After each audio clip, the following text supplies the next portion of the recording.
Hello, Amanda Brown here, and welcome to today's LinkedIn tip. To get all the tips, don't forget to subscribe to the channel and click on that bell button to receive a notification. I've been managing LinkedIn for over a decade now, and I'm a business consultant and author. So let's get started. In today's tip, I'm going to talk about LinkedIn messaging, a very powerful part of LinkedIn. You can find your messaging by going to the menu up here.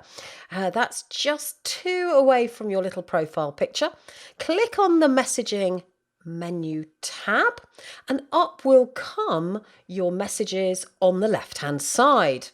So what have we got here? We've got your messages going back in reverse chronological order. So that's all the messages that you've sent and received.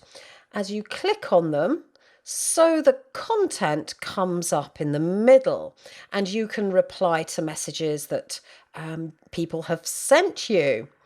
Now, how do you write a message to somebody? Well, easy to do that. You can go up to this blue pencil here, click on that to start your message. If you want to send a message to somebody you've thought of, say somebody starting with Susie, and then you want to add in somebody else, for instance, Tina Morgan, you can then write them both a message. You can add people here by clicking on the plus icon and scrolling back through people who've recently sent you a message. You can type away your message here, pretty straightforward. So the good thing about LinkedIn messages, you can add an image, you can add a file, a GIF, or an emoji. So once you've composed your message, you simply press send.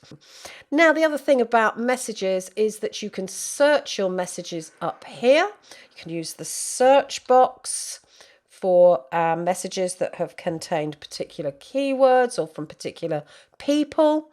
You can also search all your messages, any archived messages, messages from your connections, unread ones, in mail, which you pay for if you have a paid subscription, and spam messages there. What else can you do with on the messaging tab? You can archive messages, delete them, mark as unread, or mute them. Add participants and report. So that's basically the messaging on LinkedIn. We'll cover the content that you might share with your connections in a later video. So thanks for watching. That's LinkedIn messaging. That's the tip on LinkedIn for today.